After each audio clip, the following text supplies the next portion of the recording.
Welcome to the Spanish desert.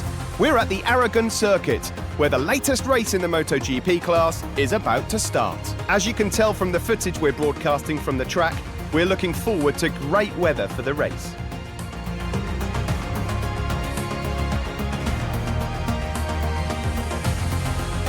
Moving to the starting grid, while the cameras are showing us the riders concentrating before the start of the race.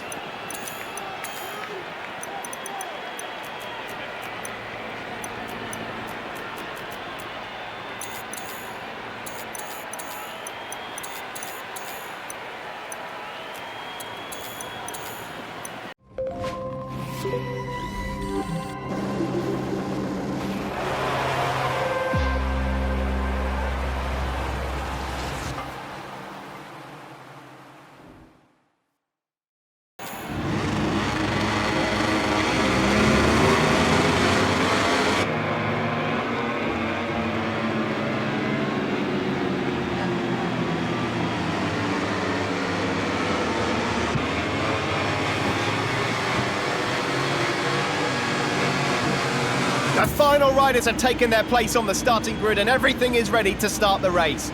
Just a few seconds to go and the lights at the Aragon track will signal the start of the race.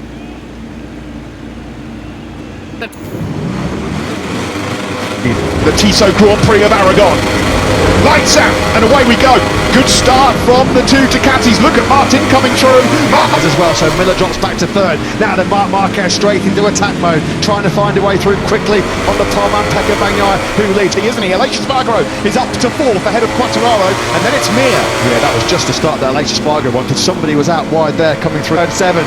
Quartararo has the inside line though, down to reverse corkscrew though. No, he gets his nose wipes on that front down. He crashed out in Aragon 2 here last year as well, didn't he? So PECCO making the early head break and a hobble away, unfortunately, for LCR Binder, who's made up 3 places already. Yeah, and losing 3 places already is Fabio Quartararo on the front row in third place. He's been nudged back. Good first lap, have had there exactly what they wanted. Aleix Espargaro and Joan Mir in 4th and 5th place.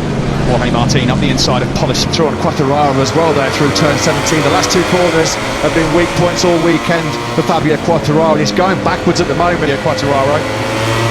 Alex Rins then has made up 5 places. He's into 15th, but he's got a long way to go to get anywhere near third. Aleix Espargaro on the Aprilia 4. On board now with Marquez further back. Corona has been strong as well from 13th. He picked up 3 places to get himself inside the top 10. Nakagami's going the wrong way. He's had 5 places from 20th. He's already in the points in 15th. Dixon unfortunately has crashed out. He'd made a good start. Rossi down into turn 14 then on lap number 2. And it's Paco the poleman, that has the advantage. You know, now wine time. 5 riders that have been mentioned a lot over the last 24 hours are all in the top 5 as Binder now goes through on Quartararo, then he's down to 8. Completely the wrong way in a MotoGP battle. Binder's going to give it back to him on the brakes into the first corner. That's going to be tight. That is tight. That's very. Marquez out front. Corona is hot on the heels of Brad Binder as well, and he's expecting a top 10 of himself here today. Pulling back now down to about half a second. Mir at the moment has not been able to show Aleix Espargaro the front wheel of that Suzuki GSX-RR. Those still throws out the anchor into turn 1. Out front, that's the gap from the helicopter view. Bagnaia leads from so how this race might pan out. The latter stages are crucial. Marquez closes right up on Bagnaia on the brakes down the hill into turn 12. 2 men had great pace on well-worn soft rear tyres. Bagnaia versus Marquez. That's how a lot of people thought it would pan out early. With Marquez, he crashed here earlier in the weekend on Friday afternoon. Around turn 17, he's left-hander on number 93. Jack Miller has just set the fastest lap of the race. Marquez held it briefly, but Miller has found a few riders further back. Polis Espargaro has dropped down to 12. Corona up ahead of Binder now into 8. Good job from beckoning for Lecuona. An outstanding job for him though in 8th spot right now. Maverick Vinales on the factory Aprilia. Well, he's down in 19th. Named after Marquez, he's in 2nd, chasing Bagnaia. He's in a factory Ducati sandwich as Jack Miller just pitches a half a... Very, very fast indeed. Zarco's dropped down to 14th place now. Yeah, didn't get a good start, and it's not got any better. 3 or 4 tenths back to Aleix Espargaro, Joan Mir and Jorge Martin, and then another gap back to Fabio Quartararo is losing 48.6, which was only a whisker slower than Bagnaia. Just now, of course, he's got to try and find his way back onto this lead battle without PM rider who comes into this with 2 top 8 finishes in his back pocket. Now Bastianini is in 10th. I suppose the jury's out. He's moved up 8 places from 20th on the grids. Yeah, I suppose the jury's out on Rinder's prospects about how much further an overstress, maybe that rear tyre overheated in these hot ambient temperatures, hot track conditions as well, particularly on the left side when you cut dry grip as well. So that may well be a problem that Alex Rins encounters late on. Bagnaia so far so good, but there's him at the end of races traditionally in 2020. He's 5th overall ahead of Martin. Yeah, it's as you were, isn't it, really? Right from the opening clear tyre up and have nothing left when you really need it in those last 4 or 5 laps. You feel like it's a bit of a poker match at the moment. No one really shutting their cards. Just game of chess, isn't it, at the moment? A very high-speed game of chess at that. Here comes Iker thought about a look up the inside of Fabio Quartararo as a MotoGP rider. Brilliant start to this Grand Prix for Lecuona. 13th to 8th. It might be 7th pretty soon. That's not the optimum line through turn 1, Danilo. Bagnaia is just up another 10th in sector 1, but his teeth stuck in the World Championship leader. Fingers and ears for Zarco fans right now, I'm afraid. He's just been picked off by Miguel Oliveira. Now he's down into 15th place. I just wonder whether as well, just been talking about a chronic problem with arm pump. I just wonder whether that's a contributing factor as well. But they're in his hockey work, but whether it's the front tire, the arm pump, the combination of the two, it's just not working with Zarco at the moment. The 2 men that know each other pretty well.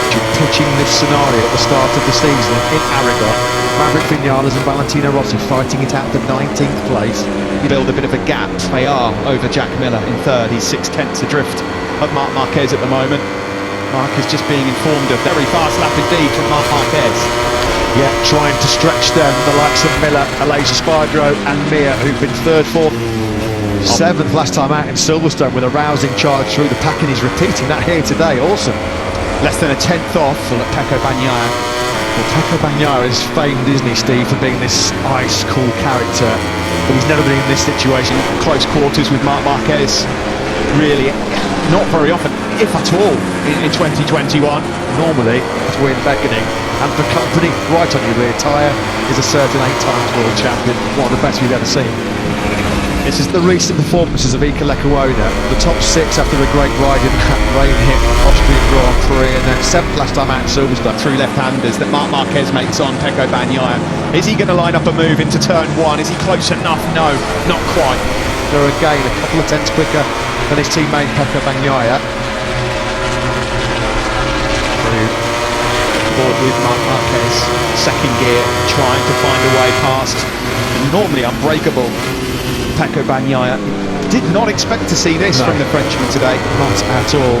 He wasn't many people's pick for the race victory. He had big doubts himself about Bastianini, so it could get even worse for the World Championship leader. Bastianini's got a second advantage on Nakagami. He's coming under pressure as well now, Steve. In the groove, front tire pressure went through the roof, didn't it? And I just wonder whether that's a similar problem here today. Yeah, well remembered, yeah. PECCO Bagnaia. Now watch this, if we stay on board, watch how much time Marc Marquez makes into these left-handers. He's so quick through. He's got the tighter inside line here. The Yamaha will turn better than that 2-year-old Ducati in the final sector, but this is a bit of a demoralising rivals to claw back some big points in the World Cup.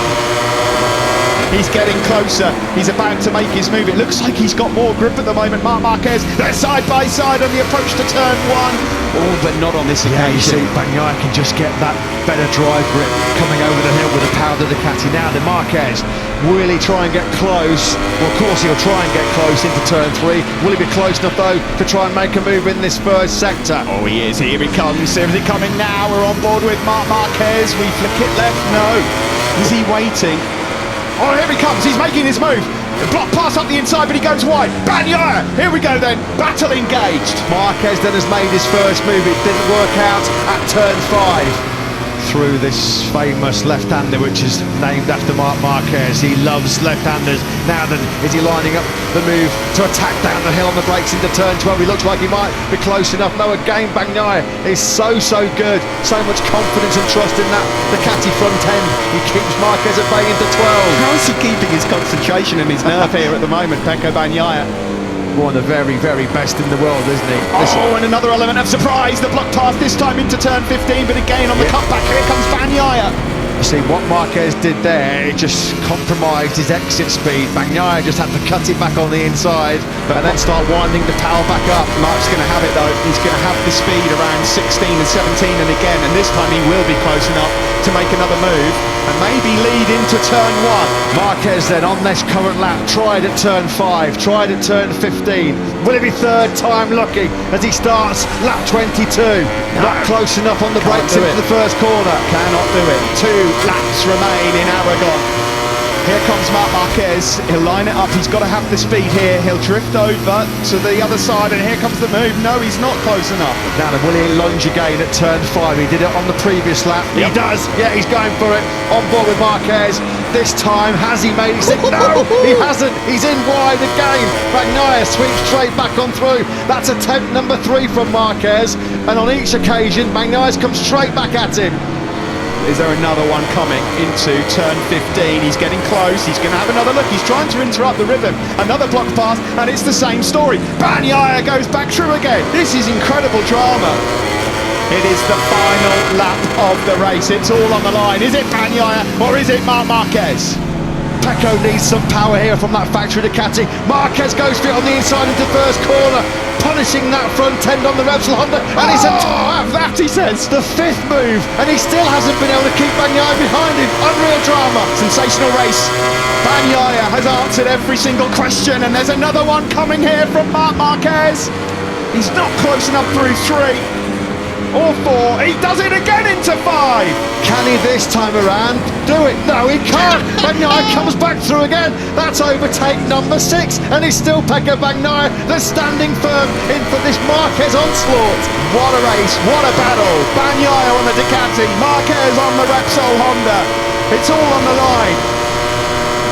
6 times he's tried, 6 times he's failed. Is it attempt number 7 coming over the crest, down the hill to turn 12? What has Marquez got here? Yep. Here it comes, down the hill. He's thrown Bagnaia. He's wide, and that might be it. That might well be it from Marc Marquez. 7 attempts.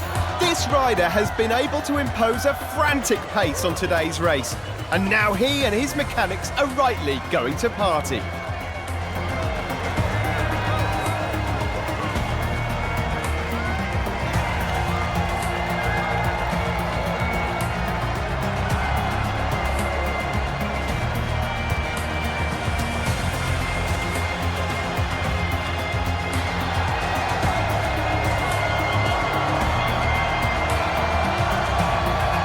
It was a very intense weekend. Finally, the moment has come for the riders who put their talent on show to celebrate. With such an exciting race, these 3 guys deserve the applause of everyone under the podium.